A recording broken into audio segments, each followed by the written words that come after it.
Cuman di hati saya, Tuhan, Tuhan kasih amanah saya, tolong sembuhkan saya gitu. Ya sudah, saya ketemu sama Dokter Doni. Dokter Doni itu bilang gini, waktu mereka Di rumah sakit mata? Iya, di rumah sakit mata Undaan. Saya ketemu Dokter Doni dengan ditemani ibu saya dan anak-anak saya. Dokter Doni bilang gini, aduh parah ini last eye. Saya dengar ini last eye langsung drop.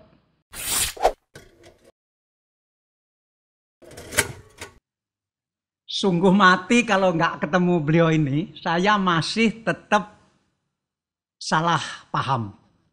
Bahwa saya pikir yang disebut transplant mata atau cangkok mata atau donor mata, itu bola mata itu diambil, kemudian misalnya saya mau transplant mata, itu saya pikir mata saya itu diambil, di bola matanya itu dikeluarkan, kemudian bola mata orang atau donor itu dimasukkan. Sampai minggu lalu saya masih mengira seperti itu. Untung saya ketemu dokter mata Dini ini, yang beliau ternyata harus memperbaharui pikiran saya, dan jangan-jangan juga pikiran banyak orang. Atau jangan-jangan pikiran masyarakat luas. Sehingga orang takut melakukan donor mata, dikira nanti kalau orang meninggal, kemudian donor mata, bola matanya itu diambil, sehingga bayangannya itu mengerikan, terus bolong gitu, atau nanti mayatnya matanya nggak bisa nutup begitu, mengerikan. Gitu. Ternyata nggak begitu. Ternyata nggak begitu. Bahwa transplant mata itu bola mata kita itu tetap di tempatnya. Dan orang yang donor mata, ternyata bola mata orang yang donor itu juga tetap pada tempatnya, tidak diambil bola matanya sama sekali. Nah, mudah-mudahan pemahaman baru saya ini, dan mungkin juga pemahaman baru banyak orang, bisa mengubah keadaan sehingga orang tidak keberatan lagi donor mata. Jadi tolong please, bahwa kalau Anda donor mata, itu bola mata Anda tidak diambil. Bola mata Anda tidak diambil. Yang diambil cuma apanya, Dok? Lapisan kornea yang paling luar, yang lapisannya saja. Lapisan kornea. Berapa lapis sih itu sebetulnya di situ? Kornea itu saat ini ada 6 lapis. Oh. Kalau jadi di luar bola mata itu ada 6 lapis. Kornea kalau dilihat secara kasat ini bahasa mata, saya kornea dengan bahasa dokter kornea ini bisa-bisa berbeda. Saya anggap kornea itu ya bola mata itu gitu, bukan ya? Bukan. Jadi kornea hanya yang bening, yang satu lapis seperti lendir di paling depan. Itu lapisan ya? Atau lendir? Kalau secara mikroskopis lagi, dia ada 6 lapisan. Oh. Tapi kalau orang lihatnya cuma satu seperti lapis. Lendir gitu aja. Oh, lendir. Iya. Oh, jadi lendir paling depan. Iya, betul. Jadi lendir paling depan di mata itu kalau dilihat pakai mikroskop itu terbuat dari 6 lapisan. Terdiri dari 6 lapisan. Oh, yang diambil berapa lapisan? Kalau kita mendonorkan kornea memang semua kornea diambil. Artinya 6 lapis itu diambil. Ya, tetapi nanti pemakaiannya, penerima donornya itu tergantung sakitnya di lapisan yang mana. Oh, ini Dokter Dini ini, dokter ahli mata yang sekarang bertugas di Rumah Sakit Mata Undaan Surabaya. Dan tadi kita diskusi sebelum ini, rumah sakit mata tertua di Indonesia itu mana ya? Jangan-jangan Undaan ini. Dokter Dini rasanya bukan, rasanya di Jogja. Rumah sakit mata Yap zaman dulu. Tapi setelah dilihat ternyata 90 tahun umurnya. Sedangkan 97 tahun. Sedangkan rumah sakit mata Undaan berapa tahun? 105 tahun. 105 tahun. Mungkin memang Undaan yang tertua. Ya, jangan-jangan. Mungkin sih harus dicari tahu. Kalau ada yang merasa punya rumah sakit matanya lebih tua, tolong komplain ya. Bahwa karena logika saya bahwa pada zaman itu 100 tahun yang lalu itu kota Surabaya itu lebih besar dari Jakarta. Mungkin nggak banyak yang tahu bahwa pada zaman-zaman itu kota Surabaya jauh lebih besar dari kota Jakarta yang waktu itu namanya Batavia. Sehingga sangat masuk akal kalau rumah sakit mata pertama Itu tidak di Jakarta atau tidak di kota lain, tapi di Surabaya. Nanti kita lihat sama-sama. Iya. Ya. Nah, sudah berapa tahun Dok di Undaan itu? Saya sejak tahun 2014. Jadi sudah banyak menangani transplant mata. Transplant mata, nah itu. Kemarin kan kita ada webinar untuk tenaga medis. Waktu itu data terakhir bulan April itu ada 105 transplantasi. Ini nggak sengaja loh, sama dengan tahun ulang tahunnya rumah sakit. Oh. April, kalau sekarang sih sudah nambah, Pak. Itu selama berapa lama itu 105? Melakukannya sejak 2017. Jadi selama hampir 3 tahun ini sudah 105 transplant mata. Iya, per April 2020. Jadi sekarang udah tambah lagi? Udah. Dari 105 itu Dokter Dini menangani berapa? Kebetulan saya masih sendiri menangani itu. Jadi 105? Mudah-mudahan ya. Mudah-mudahan teman-teman yang lain bisa segera bantuin. Semoga. Jadi sudah menangani 105 kali transplant mata. Jadi saya tidak menyangka bahwa yang disebut donor mata itu betul-betul bukan bola mata yang diambil, tapi hanya lendirnya yang di luar itu, yang terdiri dari 6 lapisan yang sangat tipis. 6 lapisan itu kalau diukur tebalnya berapa? 6-6-nya? Nah, 6-6-nya itu kalau yang bagian tengah itu kira-kira 550 mikron. Mikron itu per 6 ya, per pangkat min 6. Jadi kecil banget. Tipis banget. Sedikit lah. Oh, jadi nggak terasa ya. Jadi jangan bayangkan bahwa nanti bola matanya diambil terus cekung begitu atau bolong, itu sama sekali tidak. Sama sekali tidak. Sama sekali tidak. Sehingga mungkin istilah donor mata itu sebaiknya diubah supaya kesannya masyarakat tidak mengerikan donor mata, dikira matanya diambil begitu. Padahal hanya lendirnya itu yang diambil. Nah, sekarang diubah menjadi istilahnya donor kornea mata. Donor kornea mata. Apa bedanya donor mata dan donor kornea mata? Bagi awam mungkin sama saja. Masih dikira bola matanya diambil. Kalau saya akan usul mungkin donor lapisan mata. Donor lapisan mata ya bagus juga sih. Lapisan kan kesannya lebih sedikit ya. Lebih sedikit ya. Jadi nggak mengerikan ini donor mata nanti matanya diambil begitu. Iya. Nah, Dok, dulu lulusan mana? Saya dari Universitas Airlangga. Terus spesialisnya juga Universitas Airlangga. Di Surabaya aja terus. Di Surabaya terus. Tapi kan pernah ke India. Untuk memperdalam kornea, saya ke Jakarta dan India. Di Jakarta di mana? Di Jakarta Eye Center. Eye Center. Ya. Yang sekarang rumah sakitnya baru di dekat Kebon Jeruk itu ya? Iya. Iya di situ. Terus ke India kemana? Ke India di Apollo Hospital Hyderabad. Oh, Hyderabad. Iya. Berapa lama di sana? Di sana 3,5 bulan. Karena sisanya di minggu terakhir saya observer di eye bank di India sana. Di bank mata di sana? Iya, di bank mata di sana. Nah, yang dipelajari apa di India itu? Apa yang beda dengan di kita? Yang beda.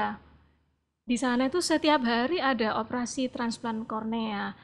Bahkan sehari itu bisa 3, rata-rata 3 pasien. Sementara kalau di Indonesia mungkin sebulan sekali, sebulan. Kasihan ya dokternya ya, nggak terampil-terampil nanti. Nah itu dia makanya. Saya berharap banyak dokter mata yang mau ngerjain kornea lagi. Jangan takut. Kalau dokter matanya kan banyak kan? Iya. Cuma karena kornea itu sedikit, jadinya kami itu kan dokter harus banyak pengalaman. Nah kalau korneanya sedikit kan. Maksudnya sumbangan kornea atau donor korneanya ini sedikit. Iya. Sehingga dokter tidak sering-sering melakukan. Jadi learning curve-nya itu jadi lama. Iya. Karena ini keterampilan juga kan, di samping ilmu pengetahuan, ini juga keterampilan. Kalau keterampilan itu kan harus sering melakukan supaya hafal ya kan. Betul. Kalau jumlah dokter mata sebetulnya cukup. Cukup sebenarnya. Yang bisa melakukan itu di luar dokter Dini juga cukup. Ada. Masih sangat kurang. Jadi ya saya berharap acara-acara seperti ini mengencourage tidak hanya masyarakat tapi teman-teman dokter mata. Apakah yang harus ditolong agar bisa melihat lagi dengan cara transplant itu banyak? Banyak. Tiap hari ada? Setiap hari ada. Kalau misalnya sehari 5 kali juga ada? Ada, insya Allah. Oh, cuma donornya yang nggak ada? Donornya yang sulit didapat. Ini yang berat di Indonesia dan di beberapa negara yang keyakinan agamanya sangat kuat sehingga mengalami kesulitan mendapatkan donor organ, termasuk donor mata. Karena itu mungkin bank mata maupun rumah sakit mata Undaan betul-betul perlu memperbaiki komunikasinya. Seperti tadi, donor lapisan mata, kornea. Donor lapisan kornea. Karena kalau donor mata, kesannya bola matanya akan diambil. Iya. Atau donor kornea pun, kesan orang masih bola mata ini diambil. Iya. Ternyata ini kan donor lapisan ya. Mata, begitu. Idenya bagus. Nah, ini usul saja, terserah gitu. Nah, tapi selama ini bisa melakukan 105 kali transplant mata selama 3 tahun terakhir, itu dapat dari mana donornya? Jadi dari 105 itu 79 hanya memakai 79 kornea. Sisanya kita satu donor bisa dipakai oleh banyak pasien, oleh banyak penerima. Lalu dari 79 itu ada 9 kornea yang kami dapat dari charity. Jadi eye bank di USA itu beberapa yang diberikan free untuk kita. Dari Amerika ya? Iya. 9 bisa dipakai 9 atau 9 bisa dipakai banyak orang? 9 bisa dipakai banyak orang. Banyak orang. Donornya kami dapatkan dari lokal sini, lalu dari USA, Filipina, Nepal, Sri Lanka. Oh, dari Filipina juga bisa dapat? Bisa. Filipina kelebihan? Filipina pada saya awal-awal melakukan tuh kelebihan. Sekarang mulai sedikit karena udah banyak dokter mata Filipina yang mengerjakan juga. Jadinya pasokan kita juga berkurang. Jadi kita harus punya sendiri. Yang dari Amerika tadi matanya biru? Enggak, kan kornea aja Pak, kan transparan. Oh. Yang memberi warna biru belakangnya kornea. Minta maaf, ini pertanyaan orang awam. Oh, iya. Transparan, bening. Oh, bening ya? Iya. Jadi wah nanti donornya dari Amerika nih matanya jadi biru, enggak begitu ya? Enggak. Loh, yang biru itu dari mana datangnya? Dari iris. Apa itu? Iris itu yang membuat kita enggak silau kalau kena cahaya. Oh. Dia seperti gurat-guratan kalau kita di misalnya absensi atau kita ngelewatin imigrasi itu kan ada sensor ya. Nah itu sebenarnya yang dilihat tuh iris kita. Itu di dalamnya lapisan tadi? Tuh tiap orang lain-lain. Itu letaknya di mana? Di belakangnya kornea. Jadi tidak termasuk yang diambil? Tidak termasuk. Oh, jadi kalau kita donor yang bikin tidak silau tadi tidak ikut diambil? Tidak ikut. Karena yang diperlukan luarnya saja. Jadi tidak, kalau donornya dari Amerika matanya tidak jadi biru ya? Enggak. Karena lapisan yang cair tadi itu bening saja, netral saja. Netral. Ya? Oh, saya pikir begitu. Nah, sekarang donor terbanyak berarti dari Nepal, Sri Lanka, Filipina.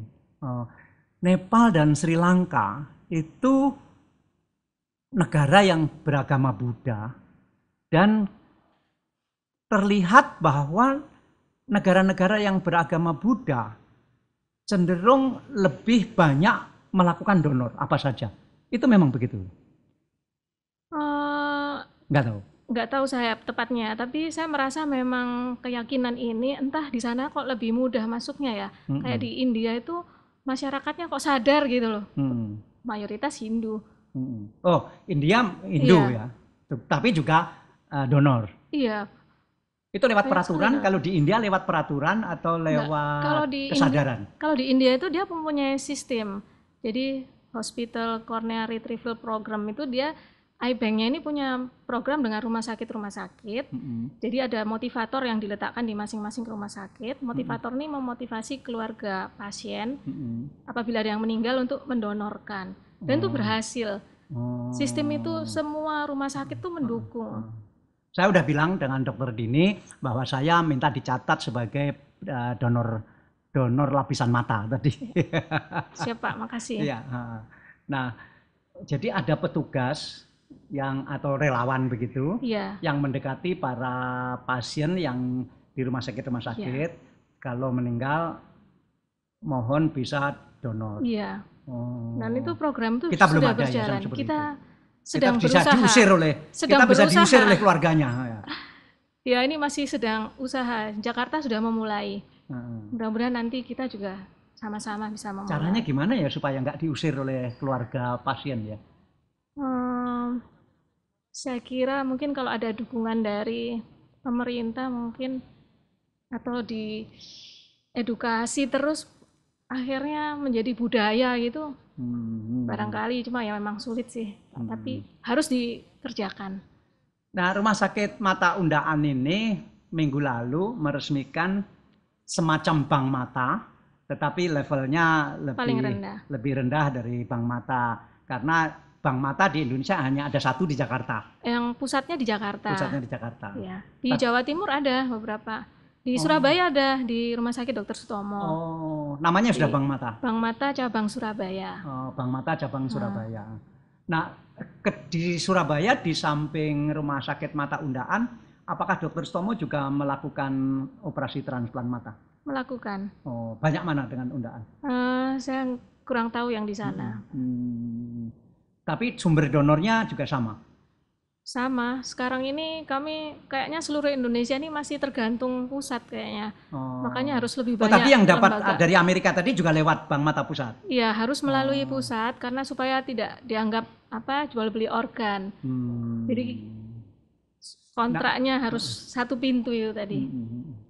Nah, sekarang Bank Mata yang di Surabaya yang levelnya bawah tadi itu punya program apa? Yang di Cornea Donation Center ya. Nah, kami inginnya promosi calon donor sebanyak mungkin. Kemudian kami juga akan ada program pelatihan teknisi bank mata. Teknisi bank mata ini yang bertugas menjemput atau mengambil kornea saat calon meninggal. Nah, itu harapan kami nanti di setiap titik kota di Jawa Timur ini harus ada teknisinya. Itu harus dokter atau tidak? Harus medis, tidak harus dokter, boleh perawat. Boleh. Tapi harus dilatih dokter bagaimana umum, cara mengambil lapisan tadi. Iya, ada pelatihannya. Bisa. Jadi kan 2017 Bank Mata Indonesia Pusat tuh mengadakan pelatihan teknisi. Sejak saat itu donor lokal mulai bangkit. Cuma ya tetap kita harus terus promosi supaya lebih banyak lagi. Level apa yang bisa dididik untuk pengambilan lapisan kornea itu?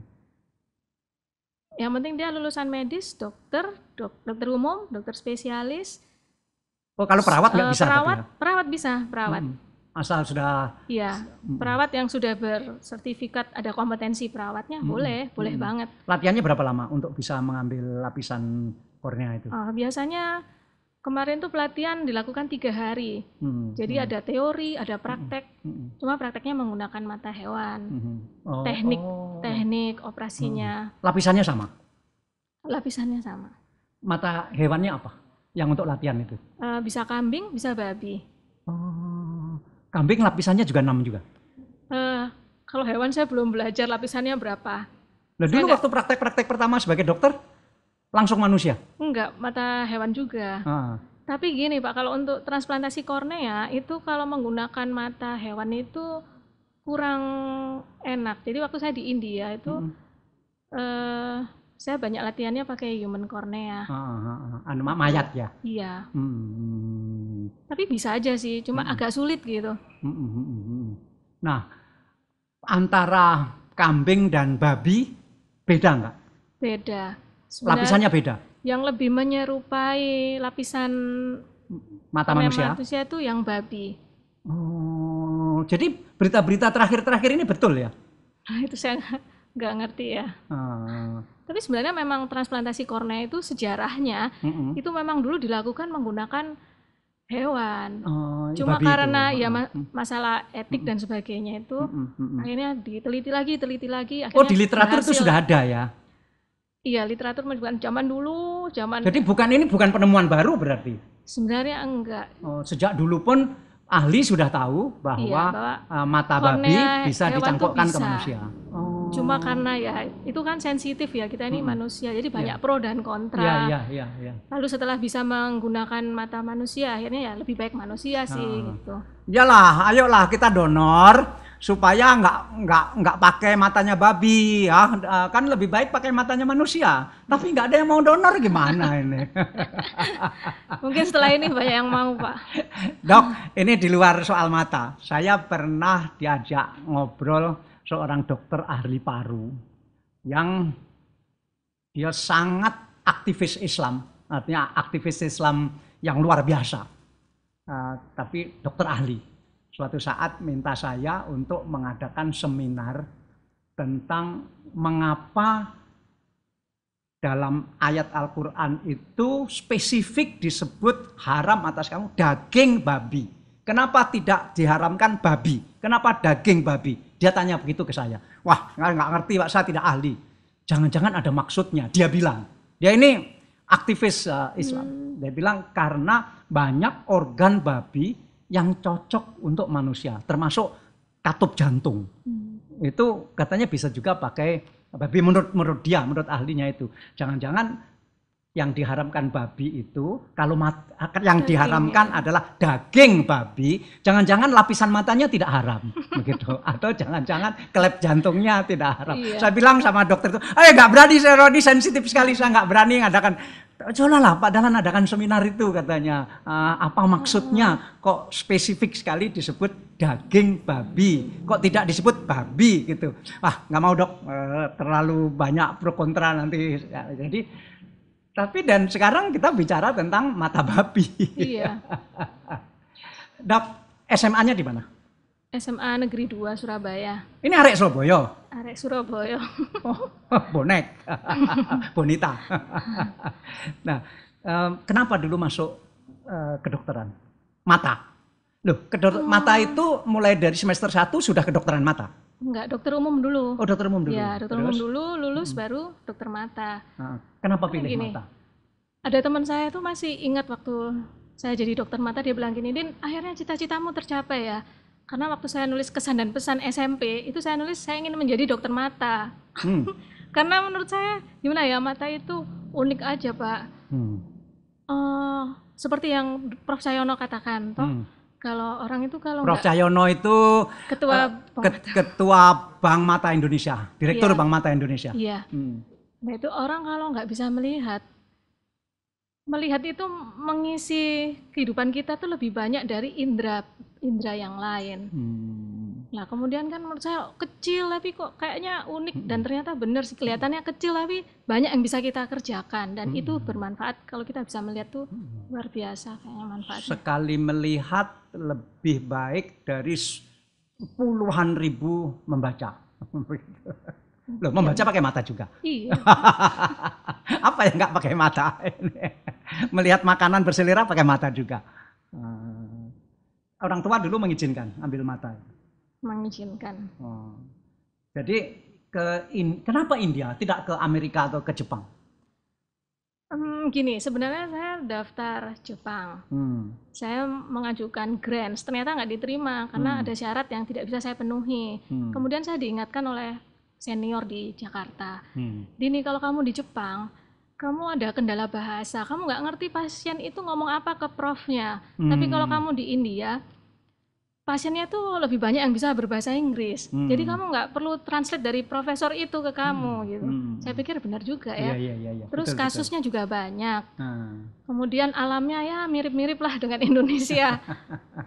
Penyakitnya saya berharap juga sama. Jadinya saya pilih India. Yang tersulit yang pernah dokter tangani transplant ini kasusnya seperti apa? Yang tersulit adalah kasus di mana pasien ini mata satunya sudah terambil karena infeksi. Lalu mata yang ini harus saya transplant. Nah, berarti kan sekali dok, matanya sudah terambil karena infeksi. Yang diambil tuh seluruh bola mata. Iya. Sudah karena lama. Ada infeksi ya. Iya, dan ternyata dia itu infeksi setelah transplantasi kornea. Zaman dulu udah 20 tahun yang lalu. Dia lakukan di mana? Di Dr. Sutomo. Terus? 20 tahun yang lalu lebih. Ya. Lama, ini cerita lama. Lama sekali.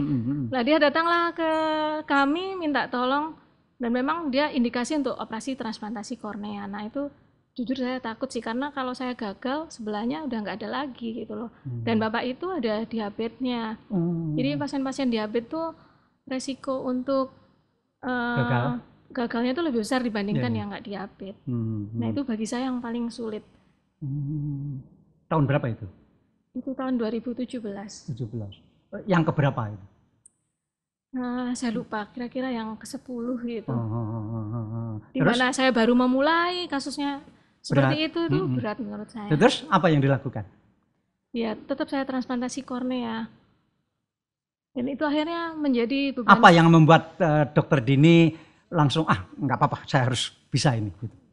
Apa yang membuat itu? Karena penglihatannya sudah nggak ada. Kalau kita tolong siapa tahu dia bisa melihat kembali. Kalau kita nggak tolong ya dia tetap nggak melihat. Iya, gitu. Iya. Jadi pertimbangan saya itu ya udah saya harus melakukan. Toh gagal akibatnya sama, bukan lebih buruk ya. Iya, seperti itu. Kalau berhasil dan berhasil. Awalnya berhasil. Nah, ini yang nggak enak, Pak. Pada akhirnya Bapak ini mungkin karena sudah sifatnya ya, dia membakat nggak berhasil. Tapi tidak sampai kehilangan bola mata seperti sebelahnya. Karena dia ada diabetes, dia infeksi lagi. Pasien usia 65 tahun. Cuma karena diabetesnya itu jadinya lebih berat. Sebenarnya menurut usia dia tidak terlalu tua, karena pasien saya yang lain pun tuh 86 tahun ada yang transplantasi kornea. Iya. 82 tahun. Tapi nggak ada background. Perempuan. 86 tahun. Iya, masih bisa YouTube main game. Sekarang. Senangnya luar biasa sekarang. Ya. Dulunya kenapa itu? Yang 86 tahun itu dulunya kenapa? Dia karena pasca operasi katarak. Kemudian orang kalau sudah tua, sel endotel yang memompa supaya kornea ini jernih itu berkurang. Dengan operasi katarak dia akan cepat berkurang. Nah itu bisa ditransplant kornea. Dia waktu itu sudah nggak bisa melihat? Nggak bisa, hanya 1 meter aja. 1 meter. Kanan kiri? Kanan kiri. Nah yang ditransplant? Baru 1. Yang kanan atau yang kiri? Yang kiri. Kenapa pilih yang kiri? Karena harapan untuk melihat lagi lebih baik. Biasanya saya cek dulu saraf, dari fungsi sarafnya, saya cek. Fungsi saraf dicek mana yang kira-kira harapannya lebih bagus. Nah itu yang kita kerjakan dulu. Itu jadi lapisan luarnya itu diambil, kemudian diganti gitu atau ditempelkan? Yang ini yang sakit bagian yang paling dalam, jadi ditempelkan aja, nggak dijahit banyak-banyak. Ditempelkan tuh maksudnya? Ditempelkan. Ada lapisan yang diambil nggak? Ada. Lapisan yang sakit namanya endotel tuh di paling belakang kornea. Jadi kornea kalau kita posisi berbaring begini ya, yang sakit yang di sini. Nah ini diambil lalu diganti oleh donor. Hanya 10 mikron kalau ini. 10 mikron dimasukkan, nggak bisa dijahit karena tipis sekali. Kita tampon pakai udara. Nah selama 1 jam dia harus posisi tidur supaya donornya benar-benar nempel. Biasanya sih saya opnamekan 1 malam supaya lebih aman. Jadi dari mata pasien itu tidak perlu ada yang diambil gitu, nggak ada? Nggak ada. Hanya lapisan tipis 10 mikron itu tadi aja. Paling luar? Paling dalam dari kornea. Loh, kornea kan ada yang depan, ada yang belakang. Berarti kan dibuka dulu gitu, lapisan luarnya dibuka dulu? Nggak perlu dibuka, jadi kita hanya buat lubang pintu kecil, kira-kira 5 mm. Terus dimasukkan ke dalam. Ada alat untuk mengambil itu kayak dipiling ya, apa dikelupas. Dikelupas. Wow. Bentuk. Wow. Dikelupas. Wow. Hanya selebar yang sakit aja. Kira-kira 8 mili lah, kira-kira 7-8 mili. Ya, dikeluarkan. Terus dimasukkan yang baru. Itu bentuknya lembaran atau cairan sih? Lembaran. Tuh bagaimana masukkan lembaran yang begitu tipisnya? Nggak robek? Mengibaratkan seperti plastik mungkin, atau kulit arinya. Tipisnya begitu. Tapi lebih tipis itu memang. Nggak robek? Ya harus hati-hati Pak. Wow. Harus hati-hati. Dan karena itu perlu banyak-banyak melakukan ya agar hafal begitu. Kan beda kan melakukan banyak sama melakukan sedikit. Beda. Jadi please supaya dokter-dokter kita ini ahli dalam pengertian betul-betul ahli. Ayolah dokter-dokter kita ini kita dorong agar sering-sering melakukan pekerjaan seperti ini supaya dia ahli. Jangan maunya berobat ke luar negeri, sana yang ahli nanti. Kalau yang sulit-sulit begini semua berobat ke luar negeri, yang ahli dokter luar negeri. Dokter kita kesempatannya menjadi berkurang. Tapi ini karena donor mata yang sangat sedikit tadi. Ayolah kita donor. Saya ini kadang-kadang malu dengan ada kelompok Islam yang pimpinan pusatnya itu menganjurkan agar umatnya melakukan donor mata dan ditaati oleh umatnya, sehingga donor mata terbanyak sekarang ini di Indonesia kalau dari kalangan Islam itu dari kelompok itu. Dan kelompok itu ada yang menganggap itu aliran sesat. Nah, sehingga aliran sesat bisa membuat orang melihat karena donor mata, yaitu Ahmadiyah. Nah, tapi ya mau tidak mau kita bicarakan bahwa hampir semua donor mata yang dari kalangan Islam di Indonesia ini datangnya dari jemaatnya Ahmadiyah, yang itu karena pimpinan tertingginya menginstruksikan atau memfatwakan kepada umatnya untuk donor mata. Bagi yang Kristen agak memprihatinkan juga, umat Kristen yang terbanyak melakukan donor mata di Indonesia ini juga dari aliran yang dianggap sesat di kalangan Kristen, yaitu Mormon. Karena pimpinan Mormon di Indonesia juga menginstruksikan agar jemaatnya melakukan donor mata. Salah satunya saya sempat temui di Malang, jemaat dari gereja Mormon yang 3 bulan yang lalu atau 4 bulan yang lalu melakukan donor mata.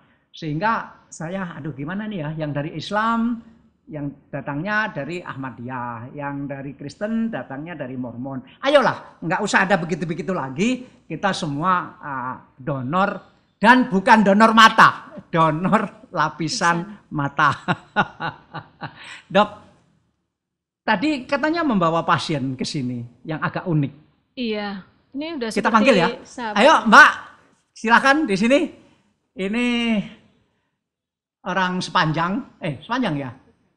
Hah? Kebraun. Orang Kebraun. Kebraun itu sebelah barat Surabaya. Agak maju dikit karena suaranya di sini ya. Maju sedikit. Mbak siapa? Cantas. Hah? Cantas Eli. Cantas Eli. Iya. Santas. Kenapa namanya Santas? Orang mana?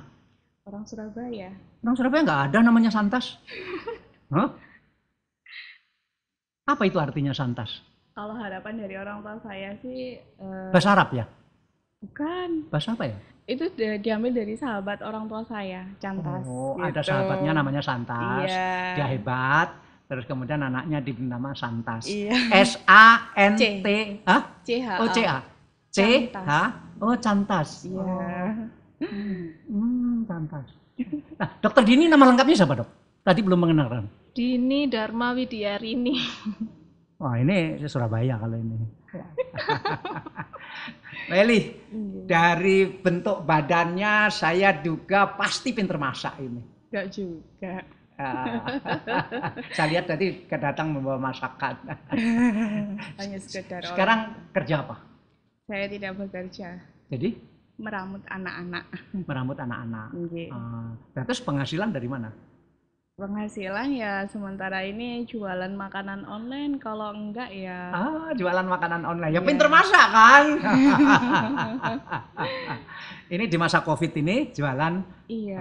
Iya, ini banyak restoran yang mengeluh karena ibu-ibu ini sekarang di rumah semua jadi restoran.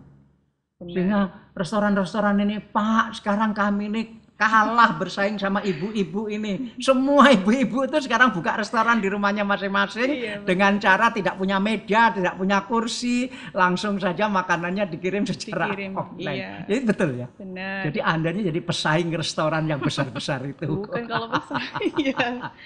Bahasanya kayak ini. Terus dikirimnya pakai apa?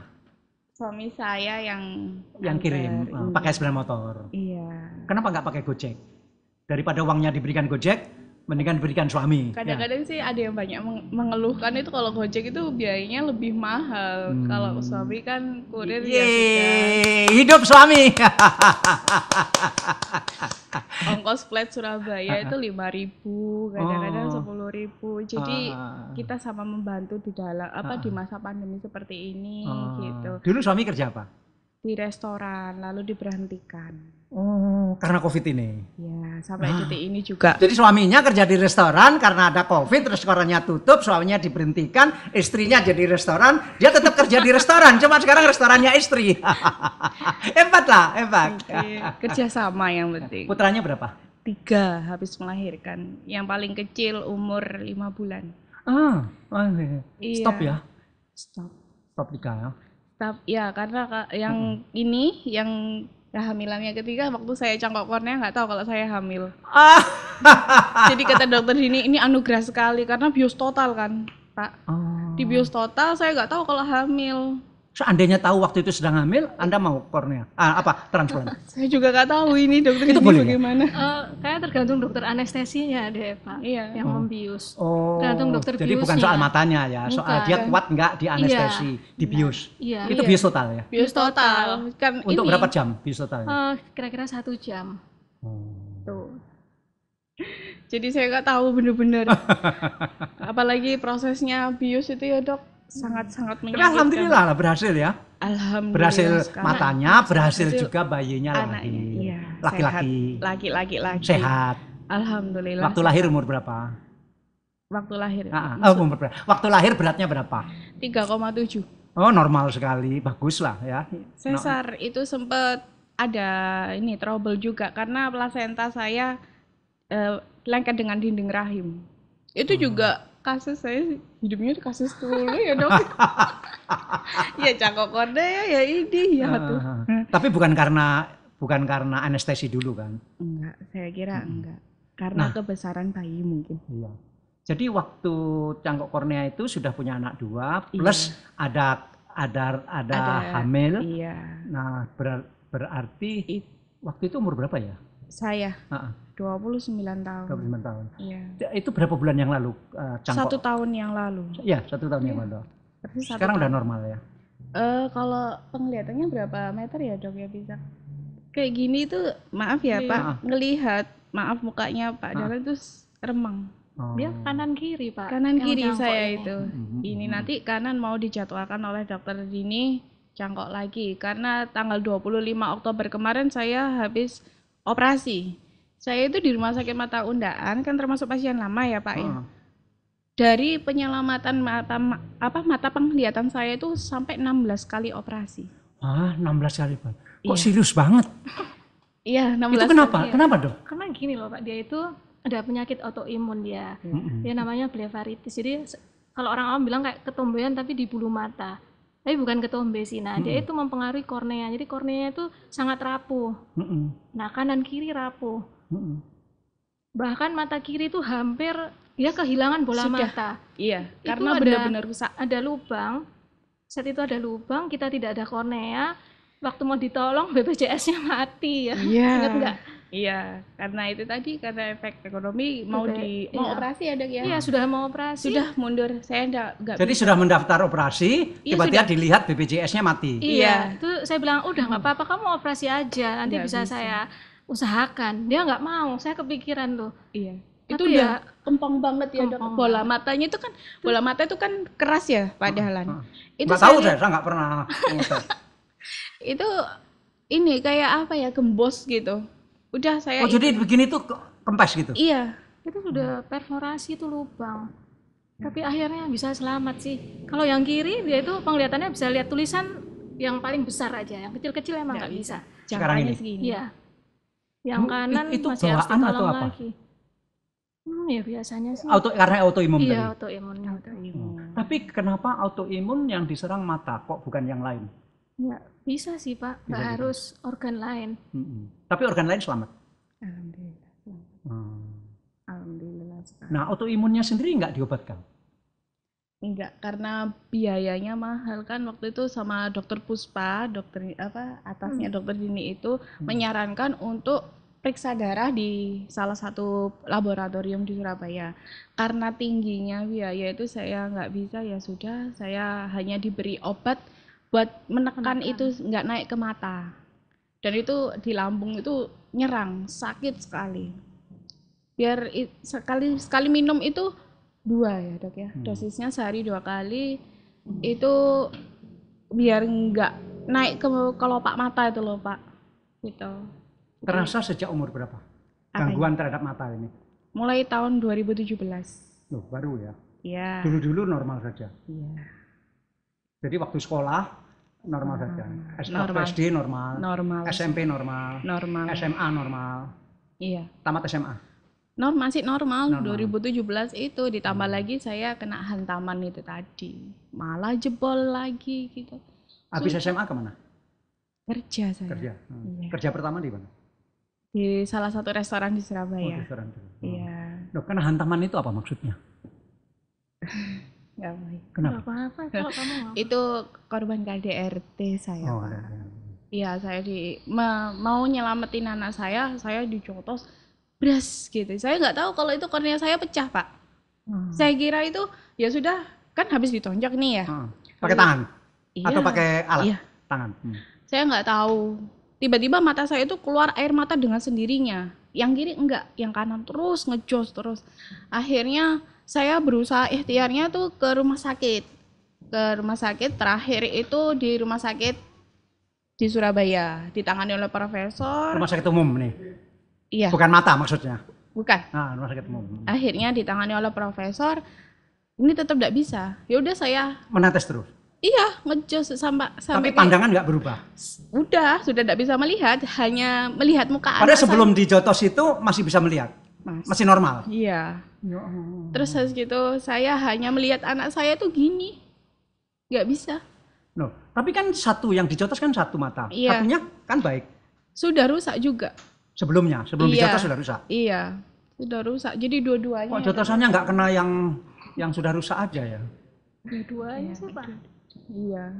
Ya itu Pak. Akhirnya saya dibawa ke rumah sakit Mata Undaan atas rekomendasi tetangga saya. Saya datang ke situ dengan kedua anak saya yang masih kecil-kecil. Saya melihat hebat sekali tetangga Anda ini ya. Hebat loh. Iya, alhamdulillah karena ya saya terus ikhtiar. Itu sudah di Kebraun? Iya. Akhirnya saya dibawa ke rumah sakit Mata Undaan dengan kedua orang tua. Yang bawa saya. siapa? Orang tua dengan anak-anak saya 2 itu. Orang yang membawa tetangga ini? Bukan. Orang tua saya. Orang tua saya. Ayah? Iya, ayah. Dengan dipopong. Ayah kerja apa waktu itu? Udah pensiun, udah nggak kerja. Pensiun dari? Dari bank. Satpam dulu. Satpam. Iya. Anda sampai digotong gini? Iya. Saya karena nggak bisa melihat atau karena nggak bisa jalan? Nggak bisa melihat dan rasanya tuh sakit sekali melihat apa cahaya itu yang masuk ke mata saya itu udah nggak kuat sampai gini saya. Akhirnya. Jadi kelopaknya ditutupkan begini? Ya gini merem terus. Akhirnya sama orang tua saya udah ayo ke rumah sakit Mata Undaan dengan ikhtiar Bismillah. Mudah-mudahan ini jalan yang terakhir. Karena saya melihat anak saya yang 2 ini masih membutuhkan saya. Saya tekad kuat. Itulah pangkat saya buat ayo kuat. Aku kudu kuat ini. Nah, suami nggak ikut nganter? Ya waktu itu saya masih sendiri. Oh, habis itu cerai, habis itu tonjok iya. itu? Oh. Dia meninggalkan anak-anaknya ke saya. Nggak apa-apa. Oke. Nggak apa-apa, saya diamanahin kayak gitu. Cuman di hati saya, Tuhan kasih amanah saya. Tolong sembuhkan saya gitu. Ya sudah, saya ketemu sama Dokter Doni. Dokter Doni itu bilang gini, waktu meriksa di rumah sakit mata? Iya, di rumah sakit Mata Undaan. Saya ketemu Dokter Doni dengan ditemani ibu saya dan anak-anak saya. Dokter Doni bilang gini, aduh parah ini last eye. Saya dengar ini last eye langsung drop. Ya Allah, kenapa lagi? Mbak Cantas, ini bukan keahlian saya. Itu apa, Dok? Mata terakhir. Mata terakhir saya. Kok ngerti bahasa Inggris waktu itu? Hebat sekali. Hebat ya. Akhirnya Dokter Doni itu bukan ahlinya. Saya dituntun, beliau orang baik, dituntun menggunakan kursi roda, dibawa ke rumah, ke ruangannya Dokter Puspa. Dokter Puspa juga rekannya dokter Dini. Senior saya. Iya, paling senior. Beliau lebih ahli. Dan ternyata dari situ saya divonis operasi pertama kali Oktober 2017 itu namanya amnion graft. Ribet kehidupan saya gitu. Dijalanin aja katanya orang tua saya, kamu harus kuat karena ada anak-anakmu yang kanan kiri. Akhirnya amnion graft itu saya tempuh. Saya lillahi ta'ala bismillah. Saya gitu. Akhirnya operasi. Itu pakai BPJS? Ya, disarankan oleh beliau BPJS. Akhirnya berhasil. Itu amnion itu dari plasenta ya. Yang melakukan siapa? Dokter ini? Waktu itu Dokter Puspa. Ya, saya itu juga sangat berjasa bagi saya. Akhirnya jebol lagi. Berapa lama? 2 bulan itu jebol lagi karena itu tadi ya kurang kuat. Ditambah lagi itu dari donor ya dapatnya? Kalau plasenta dari bank jaringan. Dari bank jaringan? Iya. Ada di Undaan juga? Dari Dokter Sutomo. Dokter Sutomo ya, Dokter Sutomo punya bank jaringan ya. Gitu. Terus habis itu jebol lagi kan. Akhirnya divonis lagi lah sama Dokter Puspa. Cantas kali ini kamu saya operasi tenon graft. Nah, saya tanya ini orangnya kan, apa sih tenon graft itu, Dok? Katanya itu diambil dari lapisan mata ya, Dok ya. Terus ditambal dijahit. Ini kalau mata saya bisa bilang ini sakit karena banyak jahitan, Dok. Banyak sekali, di tenon jebol lagi. Tenon dijebol itu sempat berapa lama? 1 bulan ada, 2 bulan, 3 bulan lagi ada. Saya sampai. Tapi setelah dilakukan itu bisa lihat? Nggak bisa. Cuma air matanya berkurang? Iya, itu kata dokter Dini untuk mencegah. Menyelamatkan bola mata. Itu menyelamatkan saja, jadi bukan penyembuhan ya? Penglihatan belum. Iya, bukan penyembuhan, tapi penyelamatan. Bagus juga lah. Iya, terus akhirnya namanya manusia ya Pak ya. Saya tuh sampai pernah nangis ke dokter Dini, Dok saya kok nggak sembuh-sembuh. Saya sudah benar-benar di titik dimana aku udah putus asa. Karena di rumah itu anak-anak kan masih kecil. Ya waktu itu yang pertama itu kan masih kelas 1 SD. Itu waktunya ujian akhir semester, dia kan minta kepingin diajarin sama ibunya. Saya nggak bisa baca, Pak. Lantas bagaimana saya sebagai seorang ibu? Aku pingin diajarin sama bunda gitu, tapi nggak bisa baca. Lantas aku. Dia tahu kalau tahu ibunya nggak bisa baca. Tahu. Bahkan yang mengantar saya ke rumah sakit mata Undaan itu anak-anak, Dok. Pak, sampai pernah kejelungup saking nggak bisa ngelihatnya yang bapaknya anak-anak itu. Bahkan anak saya pernah berdoa sama Allah itu gini, aku nggak mau sekolah, aku mau putus sekolah, aku pengen jadi matanya bunda. Ternyuh hati saya. Ya Allah dengarkan hatinya anak saya pengen sembuh gitu. Saya juga sering ganggu dokter Dini, Dok sakit, gimana Dok, apa boleh minum obat pereda nyeri? Dok gak kuat, aku boleh ya minum obat nyerinya tuh sampai 2 kapsul? Gak boleh Cantas, kamu harus sabar gitu. Akhirnya itu gak boleh kenapa? Kan overdosis nanti. Nah harusnya kan 1, saya udah saking gak kuatnya. Saya pinginnya langsung minum 2, pengen nggak pengen ngerasain sakit karena bener-bener sakit Pak. Tenon graft akhirnya 16 kali itu nggak tahu operasi yang keberapa akhirnya sama dokter ini Juli ya Dok ya. Juli 2019 operasi cangkok yang apa? Kenapa Dok nggak sejak awal saja dilakukan cangkok? Korneanya nggak ada Pak. Ya Allah. Ya itu Dok. Apa? Jadi terpaksa dilakukan yang lain dulu. Yang penting selamat dulu. Nggak ada donor itu ya. Dulu dia nggak bisa buka mata gini. Nggak bisa. Periksa itu nggak bisa.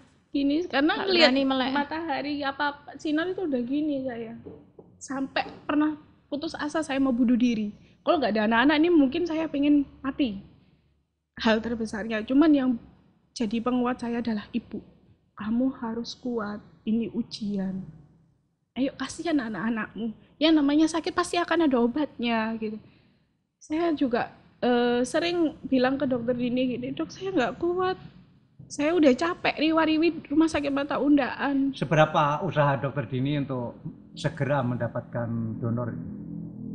Biasanya kalau yang kasus-kasus ini saya anggap prioritas ya, karena kan dua mata nggak melihat, resiko lubang. Kalau lubang, kalau nggak selamat kan semua isi bola mata harus diambil.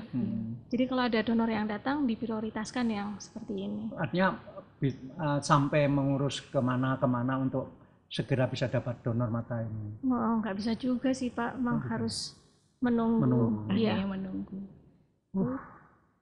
Akhirnya dapat saya waktunya kontrol dengan dokter Puspa. Mungkin dokter Puspa itu dokter yang pertama menerima saya waktu itu. Kasihan kan kalau setiap kontrol saya bawa anak gitu. Tiba-tiba ditemukanlah saya sama dokter ini gitu. Terus kok tiba-tiba bisa dapat. Jadi dapatnya donor ini setelah berapa lama ya? Apa ya? Setahun ya? Lebih ya. 2017 saya sakit, baru menerima cangkok kornea itu 2019 Juli. Yang kanan. Juli. Yang kiri kan 2019 juga, tapi ya. bulan September. Ya lama. Itu dapat kiriman dari Bank Mata Jakarta? Dari Bank Mata. Asalnya dari mana? Insya Allah lokal ini. Lokal. Ya. Lokal. Sangat bersyukur sekali saya bisa melihat.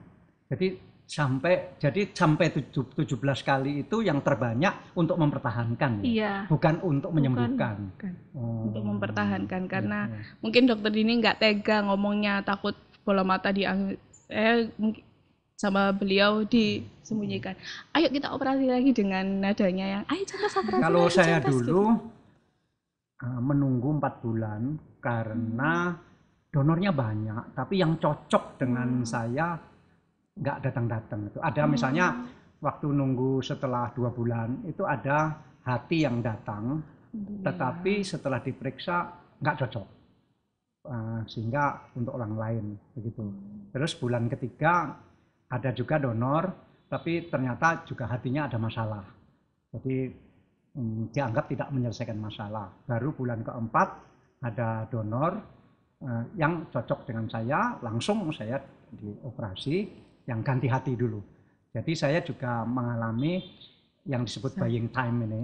Jadi yang penting saya nggak mati dulu, dipertahankan dulu apa yang ada gitu. Waktu itu hati saya kena kanker. Kanker sudah stadium 4, tetapi belum menyebar ke seluruh badan, sehingga dicoba kankernya itu diisolasi, dites namanya. Jadi pembuluh-pembuluh darah yang menuju ke kanker itu diputusi semua di dalam hati sana. Nah, ada dua kanker yang diputusi begitu. Tapi sebulan kemudian ya nyambung lagi karena saluran darah itu kan sangat pinter sekali mencari atau membuat saluran darah baru. Tapi bulan berikutnya ketahuan nyambung lagi, dilakukan lagi. Ya tujuannya bukan untuk menyembuhkan, tujuannya sambil menunggu donor tadi. Jadi kita senasib itu. Iya. Nah, berjuang melawan. Jadi ini masih akan operasi lagi? Iya. Iya, yang transplant kanan. lagi? Iya. Yang kanan. Oh, yang kanan. Oh, ganti. Iya. Yang kanan. Yang kiri ini masih ada jahitan. Yang kiri masih ada. Iya, ini yang total. Kalau yang ini dulu yang beberapa. kanan itu saya hanya nempel sedikit, jadi dari donor yang sudah terpakai oleh orang lain, sebagian kita gunakan untuk Mbak Cantas. Jadi misalnya saya mendonorkan lapisan kornea ini, sebagian bisa dipakai beliau, sebagian lagi dipakai orang lain lagi. Gitu. Jadi donor bersama. Besar manfaatnya. Iya. Harapan saya sih ya banyaklah masyarakat yang mau sadar agar mau mendonasikan kornea. Karena sakit sekali rasanya kalau nggak bisa melihat itu, apalagi yang kayak saya masih punya anak gitu. Tapi mungkin ada baiknya juga anak-anak mulai diberitahu bahwa kelak kalian sebaiknya mendonorkan mata. Saya kira kita semua begitu. Karena merasakan betapa sangat perlunya itu. Alhamdulillah sejak CDC itu launching, saya sama satu keluarga besar tergerak hatinya untuk mendonorkan. Oh, sudah tanda tangan? Sudah. Oh, alhamdulillah. Ya, terima kasih. Karena tahulah rasanya dulu anaknya tuh bagaimana, hampir buta. Dan melihat gitu sampai mau memaksa baca pun gitu, nerotos air mata terus gitu. Dia ini pernah cerita ke saya waktu ketemu di rumah sakit mata Undaan, kena masalah ini karena kecelakaan. Saya pikir kecelakaan lalu lintas. Baru sekarang ini saya tahu bahwa kecelakaannya. Iya, ya, itu tadi. Ya, tapi sudah lah. Nah, sekarang tinggal di rumah sendiri. Iya, sama artinya orang. Sudah punya rumah lah. Enggak, sama orang tua. Oh, rumah orang tua. Iya. Yang pensiunan Satpam Bank tadi. Iya. Waduh, orang cuman tuanya, bertahan hidupnya. Iya. Salah satu bertahan hidupnya ya cuman orang tua yang jualan. hebat ya. Salam saya untuk beliau ya. Waalaikumsalam. Ya. Salam saya untuk beliau. Iya. Ya, makasih Dok ya. Ya, terima kasih. Saya juga terima kasih, Pak. Makasih.